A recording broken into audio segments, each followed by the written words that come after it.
Video বানিয়ে video upload দিয়ে view হয় না, লাইক শেয়ার হয় না, হবে। আপনি যদি ভিডিও তৈরি করে সঠিক নিয়মে সঠিক টাইমে যদি আপনি আপলোড করতে পারেন, তাহলে আপনার ভিডিওতে বেশি বেশি ভিউ আসবে, বেশি বেশি লাইক ফলো আসবে।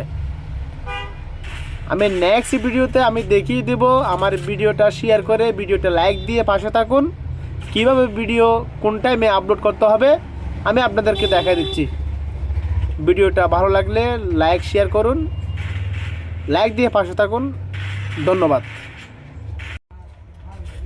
সেটা ইউটিউব হোক, সেটা ফেসবুক পেজ হোক, সেটা টিকটক হোক, কখন ভিডিও ছাড়লে আপনার ভিডিও ভাইরাল হবে সেটা আমি জানিয়ে দেব। ভিডিওটা লাইক দিয়ে পাশে থাকুন। ভিডিওর সাউন্ড কোয়ালিটি ভালো রাখবেন, সাউন্ডটা ভালো রাখবেন, মানুষে দেখবে যে ওইরকমভাবে ভিডিওটা করবেন। অশ্লীল ভিডিও করার প্রয়োজন নেই।